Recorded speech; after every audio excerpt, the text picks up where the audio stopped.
यह कौन तय करेगा कि मंदिर का पुजारी कौन बनेगा। राष्ट्रपिता ज्योतिबा फुले ने कहा था, जिस तरह बाल काटना नाई का धर्म नहीं धंधा है, चमड़े की सिलाई करना मोची का धर्म नहीं धंधा है, वैसे ही पूजा पाठ करना और करवाना ब्राह्मण का धर्म नहीं धंधा है। अब ये धंधा कौन करेगा?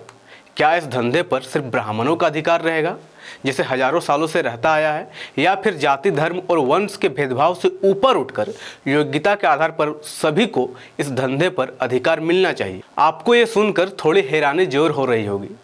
सच तो यही है कि मंदिर का पुजारी अब सिर्फ ब्राह्मण ही नहीं बल्कि योग्यता के आधार पर पिछड़ा और अति पिछड़ा वर्ग का कोई भी व्यक्ति बन सकता है। इस पर केरल हाईकोर्ट का फैसला भी आया है जो बेहद महत्वपूर्ण है। अपने फैसले में कोर्ट ने क्या कहा है और कैसे ये मामला कोर्ट तक पहुंचा, आइए आज के इस वीडियो में जानते हैं। जोहार, जय भीम, जय फुले, जय बिरसा, जय साहू, जय पेरियार, जय संविधान। मंदिर में ब्राह्मणों के वर्चस्व का विरोध समय समय पर उठता रहा है, चाहे वे गुरु नानक देव हो, राष्ट्रपिता ज्योतिबा फुले हो या फिर बाबा साहेब डॉक्टर भीमराव अंबेडकर हो। इन सभी महापुरुषों का यही मानना था कि ईश्वर और धर्म किसी एक जाति या पुजारी वर्ग की निजी संपत्ति नहीं है। गुरु नानक देव ने ब्राह्मणों के माध्यम से ईश्वर तक पहुंचने की अवधारणा को खारिज कर दिया। मतलब सिर्फ ब्राह्मणों के माध्यम से ही भगवान खुश हो सकते हैं, ऐसा बिल्कुल नहीं है। वे कहते हैं, काहे रे बन खोजन जाए, घर में पर्वत राम बसे। गुरु नानक देव जी यहाँ यह समझा रहे हैं कि ईश्वर किसी मंदिर, तीर्थ या जंगल में जाकर नहीं मिलता, बल्कि वह हमारे भीतर ही मौजूद है, हमारे मन, आत्मा और करुणा में। इसी तरह राष्ट्रपिता ज्योतिबा फुले ने ब्राह्मणों के मंदिर वर्चस्व को धार्मिक गुलामी कहा। गुलामगिरी पुस्तक में उन्होंने लिखा कि ब्राह्मणों ने धर्म का जाल फेंककर शूद्रों और अति शूद्रों को अंधकार में रखा। ज्योतिबा फुले का साफ मत था कि मंदिर और पुराण शूद्रों के शोषण के साधन है। इसी तरह एनिवेशन ऑफ कास्ट में डॉक्टर अंबेडकर ने भी मंदिरों को ब्राह्मण वर्चस्व और सामाजिक असमानता का प्रतीक माना। डॉक्टर अंबेडकर लिखते हैं, मंदिर ब्राह्मणों की सत्ता का प्रतीक है, जहां शूद्र को केवल दान देने की अनुमति है, पूजा करने की नहीं। उन्होंने यह भी कहा कि मैं उस धर्म को नहीं मान सकता जो मनुष्य को मनुष्य से नीचा बताता है।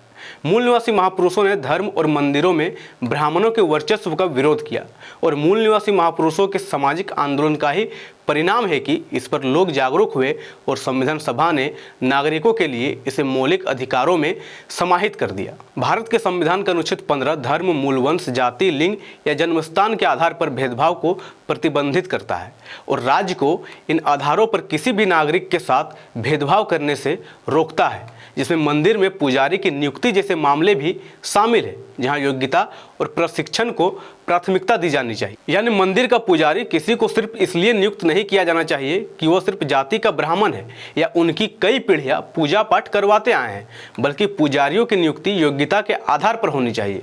और यही बात एक मामले की सुनवाई के दौरान केरल हाईकोर्ट ने भी कहा है। हाईकोर्ट ने कहा कि मंदिरों में पंडितों की नियुक्ति में किसी खास जाति या वंश को तरजीह नहीं दी जानी चाहिए, बल्कि ये योग्यता के आधार पर होनी चाहिए। इसमें भेदभाव किया जाना गलत है। कोर्ट ने यह टिप्पणी अखिल केरल तंत्री समाजम की याचिका को खारिज करते हुए दी है। अखिल केरल तंत्री समाजम के बारे में जानने से पहले आपको केरल देवस्वम भर्ती बोर्ड यानी KDRB और त्रावणकोर देवस्वम बोर्ड यानी TDB के बारे में जानना होगा। त्रावणकोर देवस्वम बोर्ड यानी TDB 1950 में स्थापित केरल के लगभग 1252 मंदिरों का प्रबंधन करने वाली एक स्वायत्त संस्था है, जिसमें सबरीमाला मंदिर भी शामिल है। जबकि केरल देवस्वम भर्ती बोर्ड KDRB 2015 में गठित हुआ, जो TDB और अन्य देवस्वम बोर्डों में कर्मचारियों की भर्ती के लिए जिम्मेदार है। TDB मंदिरों के रखरखाव, समारोहों और तीर्थयात्रियों के अनुभव को बेहतर बनाने का काम करता है, जबकि KDRB इन बोर्डों के लिए योग्य कर्मचारियों की भर्ती सुनिश्चित करता है। आपको बता दें कि बोर्ड योग्यता के आधार पर पुजारियों की नियुक्ति करती है। बोर्ड लोक सेवा आयोग यानी PSC की तर्ज पर लिखित परीक्षा और साक्षात्कार आयोजित करता है, जिसके बाद योग्यता और आरक्षण मानदंडों के आधार पर उम्मीदवारों का चयन किया जाता है। इसमें यह नहीं देखा जाता कि उम्मीदवार ब्राह्मण है या कोई पिछड़े वर्ग का, बल्कि योग्यता के आधार पर मंदिरों के प्रबंधन के लिए कर्मचारी नियुक्त करती है, जिसमें पुजारी भी शामिल है। अब संवैधानिक रूप से ये सही भी है, क्योंकि भारतीय संविधान का अनुच्छेद 17 अस्पृश्यता को समाप्त करता है और अनुच्छेद 25 सभी को धार्मिक स्थानों तक समान पहुंच का अधिकार देता है। लेकिन यह बात अखिल केरल तंत्री समाजम को ठीक नहीं लगती है। इसका मानना है कि मंदिर में पुजारी पारंपरिक तरीके से बनेंगे, मतलब मंदिरों में पूजा करने का अधिकार सिर्फ ब्राह्मणों का ही होना चाहिए।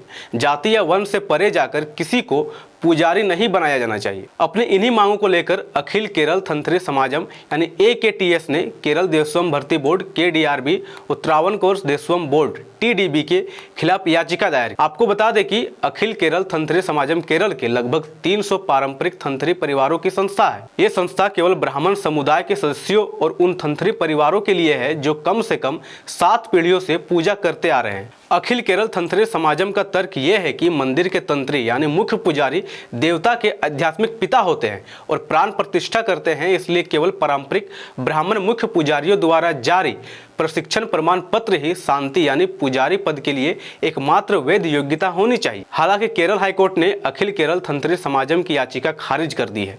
अदालत ने कहा कि पुजारी के लिए किसी विशिष्ट जाति या वंश का होना अनिवार्य नहीं है और देवस्वम बोर्ड के पास प्रशिक्षण संस्थानों को मान्यता देने की शक्ति है।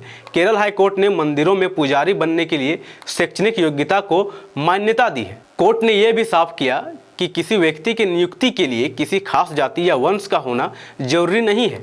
इसे किसी आवश्यक धार्मिक प्रथा, अनुष्ठान या पूजा के तरीके के रूप में नहीं देखा जा सकता। जस्टिस राजा विजय राघवन V और जस्टिस KV जय कुमार की डिवीजन बेंच ने 1972 के सुप्रीम कोर्ट के फैसले सेसमल बनाम तमिलनाडु राज्य का हवाला देते हुए कहा कि पुजारी की नियुक्ति मूल रूप से एक धर्मनिरपेक्ष काम है जो ट्रस्टी करता है। पुजारी नियुक्त होने के बाद पवित्र काम करता है, लेकिन नियुक्ति का काम धर्मनिरपेक्ष होता है। कोर्ट ने इस बात पर जोर दिया कि कोई भी ऐसी प्रथा या रिवाज जो दमनकारी, हानिकारक, सार्वजनिक नीति के खिलाफ या देश के कानून का उल्लंघन करने वाला हो, उसे अदालतों से मान्यता या सुरक्षा नहीं मिल सकती, खासकर उन न्यायालयों से जो संविधान के तहत अधिकार क्षेत्र का प्रयोग करती है। यह फैसला उन लोगों के लिए एक बड़ा झटका है जो मानते थे कि मंदिरों में पुजारी बनने का अधिकार केवल कुछ खास परिवारों या समुदायों तक ही सीमित रहना चाहिए। हाईकोर्ट ने साफ कर दिया कि योग्यताएं तय करने का अधिकार संबंधित बोर्ड का है और एक कानून के दायरे में होना चाहिए। किसी भी तरह की भेदभावपूर्ण प्रथा को कोर्ट बर्दाश्त नहीं करेगा।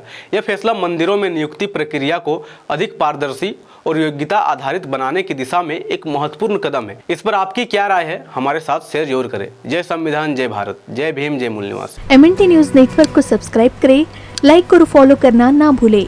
साथ ही बेल आइकॉन दबाकर जन जागृति की मुहिम में जुड़े रहें।